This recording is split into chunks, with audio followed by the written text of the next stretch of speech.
Welcome to 13th topic of Indian polity. इस strategy series में हम अभी तक सारे प्रीवियस ईयर क्वेश्चंस एनालाइज करते जा रहे हैं। From all of the PYQs that we have analysed so far, we have finished a huge chunk of Indian polity. Now at separation of powers, हमने जो अभी तक पढ़ा, हमने वो 3 ऑर्गन्स पढ़े, एग्जीक्यूटिव के बारे में, जुडिशरी के बारे में, लेजिस्लेचर के बारे में। इसके पहले हमने बाकी चीज़ें चीज़ें देखे थे अबाउट द कॉन्स्टिट्यूशन। उनके पीवाईक्यूज हमने देखे थे, जैसे कि fundamental rights, fundamental duties, preamble, DPSP, territory and citizenship, basics, ये सब हमने कर लिया है। ये सब करने के बाद हमने जैसे fundamental rights, fundamental duties, preamble, DPSP का एक सिंथेसिस देखा था, उसी तरीके से एक तरीके से एग्जीक्यूटिव, जुडिशरी एंड लेजिस्लेचर का भी एक मिक्स करके एक टॉपिक बनता है। That topic is separation of powers.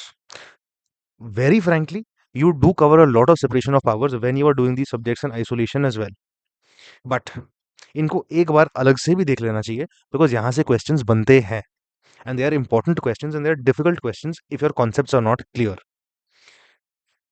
This is a purely mains topic, मतलब इसमें से प्रीलिम से एक भी क्वेश्चन नहीं आया है। सो इसको हमको, इसके पीवाई की उसको भी हम वैसे ही एनालाइज करेंगे और इसको ऐसे ही समझेंगे कि बिना प्रीलिम्स के भी मेंस के पीवाई क्यू से हमको क्या मालूम पड़ रहा है and how is this useful for us in mains. Now इसमें the first thing that I will basically tell you is, if you look at these questions, यहाँ पे मैप किया गया है according to the flash point through which it came, and इस flash point का भी मतलब बताता हूँ आपको मैं। देखो, जो 11 क्वेश्चन आए हैं ना, इसमें से only one question has been about the basic theory of separation of powers. मतलब जो एब्स्ट्रैक्ट थियोरी बेस्ड क्वेश्चन होते हैं वो कम आते हैं, ज्यादातर आपको फ्लैश पॉइंट के बेसिस पे आएगा। फ्लैश पॉइंट का मतलब है जहाँ पे कॉन्फ्लिक्ट है, जहाँ पे इशू है। ये जो इश्यू बेस्ड क्वेश्चनिंग है इसका, इन इश्यूज में for example judicial appointments is a very big issue and this is a flash point. यहाँ से 3 क्वेश्चन आए हैं। वैसे ही tribunal is a very famous issue, इस फ्लैश पॉइंट से 2 क्वेश्चन आए हैं। जुडिशियल एक्टिविज्म एक माना जाता है इशू, उसमें से 1 क्वेश्चन आया है। ऑर्डिनेंस के बारे में 1 क्वेश्चन आया है। पार्लियामेंट्री प्रिविलेजेस के बारे में 1 क्वेश्चन आया है। अमेंडिंग पावर के रिलेटेड 2 क्वेश्चन आए हैं। एंड ये सारे questions in a way you can answer even without knowing the theory of separation powers in detail, but your answer will be very generic. It will not address the demand of the question in the way that it needs to. इसलिए इसमें हमको ये समझना पड़ेगा कि कैसे पढ़ना है और क्या पढ़ना है ना। एज फार एज क्या पढ़ना है इज कंसर्न, आपको थ्योरी तो उसका देखना ही है। इवन दो अगर आप सिर्फ थ्योरी देख के जाओगे, ऐसी चीजें पढ़ के जाओगे, तो आप एड्रेस नहीं कर पाओगे डिमांड का, क्वेश्चन का demand. You will have to take a live institutional conflict and then use the lens of separation of powers and apply the right court cases on them. So इस document में you can go through this in detail, सारे questions यहीं पे attached है, but साथ साथ I have given you enough information that everything here is very directly useful in your answer writing and your notes and your studies. जैसे ये जो core statement है ना, ये बेसिक थ्योरी हो गया एक तरीके से आपका। Theory in terms of very basic आम भाषा टाइप, कि है क्या, इंडिया में होता है या नहीं होता है। जैसे कि इंडिया में तो स्ट्रिक्ट सेपरेशन ऑफ पावर्स नहीं होता, कॉन्स्टिट्यूशन में कोई भी express enforceable separation of powers नहीं है। हाँ, आर्टिकल 50 है, but this is only for your judiciary and executive, and that too its DPSP, मतलब it is not really enforceable. But we do have a system of checks and balances, मतलब these three organs do check each other, they balance each other. It's not a strict separation. Now ये यहाँ पे लिखा है ढंग से, and इसी के साथ साथ I have given you these 4 countries के बारे में। ये इसलिए किया है हमने because if you ever see a constitutional comparison question, India is always compared with France और द यूनाइटेड स्टेट्स और the United kingdom. So India का तो आपको वैसे ही मालूम पड़ जाएगा, बट इन देशों का भी ढंग से हमको मालूम होना चाहिए। These are the 3 most important countries as far as constitutional comparison is concerned. Of course, if you can ever study more countries, that is always better, because if nothing else, it will serve as a fodder point. And if a question comes you will be able to answer it with which many people won't be able to. But since ये 3 questions हर PYQ में repeat होते ही हैं, मतलब हर साल कोई ना कोई तरीके से रिपीट होते हैं, ये सब बढ़ के जाते हैं। तो इसमें से अगर क्वेश्चन आया और आपने गलत किया या कोई ढंग से पॉइंट्स नहीं पता था, तो you are losing out heavily as far as the competition is concerned, because all of your competitors will write amazing points here, because everybody studies this in detail. Thereafter, I've also given you a case map. ये जो case map है ना, इसमें basically अब all of those important cases which have to do with separation of powers. This will basically help you in always knowing कि जब आप लिख रहे हो answers, you're citing the correct cases. You do not have to cite every case and every answer. अगर tribunal का कोई case आया है, तो ट्राइब्यूनल के लिए आपको एल चंद्र कुमार केस तो लिखना ही पड़ेगा, ये वाला। इसके साथ-साथ you will also have to mention the Madras bar association case. और अगर ब्राइबरी की बात नहीं हो रही है, प्रिविलेजेस की बात नहीं हो रही है, तो सीधा सोरेन केस लिखने की कोई ज़रूरत नहीं है। वैसे ही अगर ब्राइबरी की बात हो रही है, तो you most definitely should write about the PV Narasimha Rao case, and then you should bring it back to the Sita Soren case कि अभी प्रेजेंट जूरिस्प्रूडेंस क्या है। ये तरीका होता है इसमें। If you are ever writing any answer, ensure that एक आध रीसेंट जजमेंट भी हो उसमें। इसलिए दीज टू केसेस में आई वुड पुट सम थोड़ा सा more emphasis, specially because whenever there is a question on, let's say, tribunals, everybody will always write about L. Chandra Kumar, because ये इतना famous हो गया है, ये स्टैटिक जैसा ही है, मतलब कहीं से भी कुछ भी पढ़ रहे हो ट्राइब्यूनल्स के बारे में, ये तो आएगा ही आएगा, आपके टेक्स्ट बुक में भी रहेगा।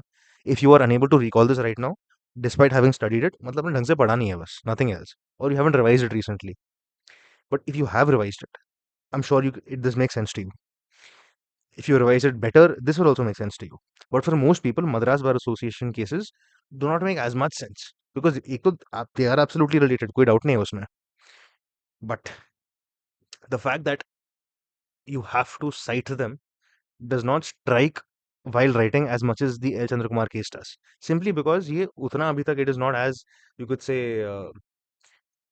frankly, landmark बोलते हैं ना, जितना landmark L. Chandra Kumar था, वो at least as far as the textbook is concerned that we read for the exam, that hasn't happened yet. But हमको दिमाग में रखना है ये सब। इसके अलावा आपको मैंने हर फ्लैश पॉइंट के लिए एक आंसर टेम्पलेट जैसा बेसिकली दिया है। You do not have to follow this template in its entirety, but the point of a template like this is just so that if you are unable to come up with something yourself, you have something, so this you can refer to after thinking कि आपको कैसे करना चाहिए। साथ में ही of course like always you have your valuation, ये कहाँ कहाँ एक्स्ट्रा यूज हो सकता है, so do go through this. And if there's anything that you should take away after you're done with this, it's basically just that, see, no organ is supreme. The constitution is supremacy of the constitution. कोई भी organ supreme नहीं है, ये basic फंडा है. That is it. I will also show you ये हम कैसे cover करते. As I've been showing you, this is the active learning course that we're building, and by the time you're watching, it's perhaps already built. इसमें अभी तक हमने through the PYQ analysis, we've done basics, we've done territory, preamble, fundamental rights, duties, DBSPs, synthesis, executive, legislatures, judiciary, ये सब हो गया है। अभी आ गए हम separation of powers में। इसमें ये होता है पढ़ने का तरीका। You have to divide it into these sub topics, sub areas of study. See, the syllabus के through ना you'll understand कि ठीक है separation of powers is important, but PYQs के through you understand that these things are meant to be studied inside that through the PYQs and the basic, obviously, the books on it. So जैसे अगर हम जब हम theory देखते हैं, तो इसमें ज़्यादा थ्योरी नहीं देखना होता, बेसिक बेसिक देखना होता है बस। जैसे कि मोंटेस्क्यू के बारे में ये जो कोर क्लेम हमने देख लिया, इसके अलावा देखने की ज़रूरत नहीं है, because this is not a paper on philosophy, it's not a paper on political science, GS 2 का पेपर है, व्हिच बेसिकली मीन्स आपको बेसिक थोड़ा idea, if you can just quote the name in the correct place, that is more than enough. उसके अलावा we should know a little bit more about these important countries that I just told you about, that and what the system of checks and balances is, what the system of strict separation is, ये सब। If you can answer all of those questions, then you can just move on कि ठीक है, specifically India में क्या होता है, article 50 के बारे में, ये सब। और ये सारे क्वेश्चन जब आप आंसर करते करते we can go down, and then we understand कि हमको एग्जैक्टली इसमें कैसे पढ़ना होता है। So give you an example, another example, let's say आपने ये सब बेसिक्स पढ़ लिया है, इसका सब समझ में आ गया है आपको, आपने बेसिक फ्लैश पॉइंट्स भी देख लिया है, then you should also see कि कंटेम्प्रेरी इश्यूज क्या है। So that would be, I would say, the last subtopic that you should ever cover in separation of powers. ये जैसे अगर आप कर रहे हो, इसमें यू कैन सी थोड़े ट्राइब्यूनल्स का है, कॉलेजियम का है, ऑर्डिनेंस का है, डेलीगेटेड लेजिस्लेशन का है, ऐसे अलग-अलग है। Now if you just take, मान लो, ऑर्डिनेंस पावर का इशू, तो these would be the basic questions that you would need to answer to know that ठीक है, this is the basic issue, this is the separation of powers का conflict in this issue. जैसे कि हमको DC Wadhwa का case देखना पड़ेगा, रिप्रोमल्गेशन के बारे में, कृष्ण कुमार केस का देखना पड़ेगा। साथ-साथ हमको बेसिक ये भी देखना चाहिए कि ऑर्डिनेंस इन जनरल का बेसिक्स क्या है? ये हमने पहले ऑब्वियसली एग्जीक्यूटिव में देखा ही होगा कि कंडीशंस क्या होते हैं। ये सब हमारे साइट करने का होता है, and when you read it like this, आपको प्रीलिम्स के लिए भी it helps you again to form those interconnections. Then once you've read ordinance in this manner, how will you ever be confused about the basics की, ठीक है, ordinance में whether the parliament needs to be suspended or just or not in session, or just one house, or is it the case that just one house does not need to be in session? ये basic चीज़ें will become too laughable for you at that point. Now, similarly, if for example you were doing delegated legislation in terms of our separation of power, when you answer these very basic questions, देखो इसका importance is not too high because questions frankly खास कुछ आया नहीं है. But like I said before, आ सकता है. The importance is always that whenever anybody assigns importance, it is based on previous year questions क्या है, क्या आए हैं, और कैसे आ सकते हैं on the basis of what has come. Now, current affairs में अगर ज़्यादा न्यूज़ में रहता है, फिर से आता है, तो this will be updated and importance बढ़ जाएगा। बट दैट स्टिल मीन्स कि even if importance remains low, you still have to study it in focus. So as I was saying कि अगर हम डेलीगेटेड लेजिस्लेशन देख रहे हैं इन एनी केस, इसमें while we're basically answering these simple questions about delegated legislation, we will also come across terms ऐसे होते हैं, skeletal legislation होता है, Henry VIII legislation, these kinds of things. Now, this will again help you in prelims, because अगर randomly question आ गया which is refers to skeletal legislation, you can be very confused because सुना नहीं होगा पहले. Yeah, if they were asked what does Henry VIII legislation mean, now you know the answer because you studied it in on another level, a level a little deeper than before, which is why it is very essential that if you're studying from here, all well and good, that you have these questions and you can answer them, notes वगैरह है, सब हो जाएगा. But even if you're doing it completely by yourself, at least look at the PYQs, look at the analysis that we've done, and make it for yourself. It will help you in not just active learning, ये तो होगा ही, मतलब that's the basic. It will also help you in answer structuring, because for every single issue you have multiple formats. You know exactly what all of those questions are. It goes beyond how, why, when, where.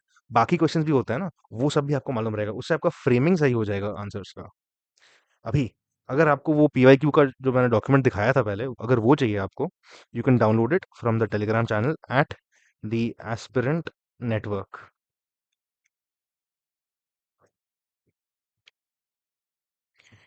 The link for this will also be in the description. Thank you and have a great day. I will see you in the next one. All the very best.